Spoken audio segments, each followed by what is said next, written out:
Esther chapter 4. When Mordecai perceived all that was done, Mordecai rent his clothes and put on sackcloth with ashes and went out into the midst of the city and cried with a loud and bitter cry, and came even before the king's gate, for none might enter into the king's gate clothed with sackcloth.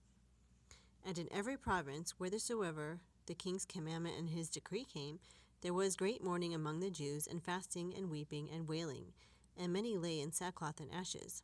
So Esther's maids and her chamberlains came and told it her. Then was the queen exceedingly grieved, and she sent raiment to clothe Mordecai, and to take away his sackcloth from him, but he received it not.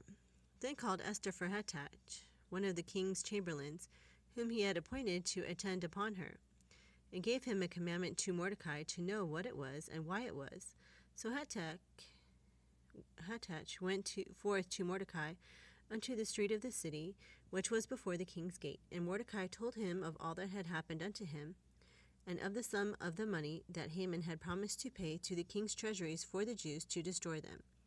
Also he gave him the copy of the writing of the decree that was given at Shushan to destroy them, to show it unto Esther, and to declare it unto her, and to charge her that she should go in unto the king to make supplication unto him, and to make requests before him for her people.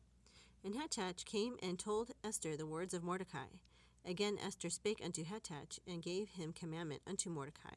All the king's servants and the people of the king's provinces do know that whosoever, whether man or woman, shall come unto the king into the inner court, who is not called, there is one law of his to put him to death, except such to whom the king shall hold out the golden scepter, that he may live. But I have not been called to come in unto the king these 30 days. And they told to Mordecai Esther's words. Then Mordecai commanded to answer Esther, Think not with thyself that thou shalt escape in the king's house more than all the Jews.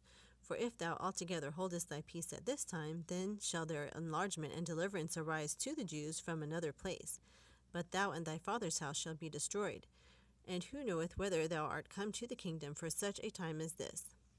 Then Esther bade them return Mordecai this answer, Go gather together all the Jews that are present in Shushan, and fast ye for me, and neither eat nor drink 3 days, night or day. I also and my maidens will fast likewise, and so will I go in unto the king, which is not according to the law, and if I perish, I perish. So Mordecai went his way, and did according to all that Esther had commanded him.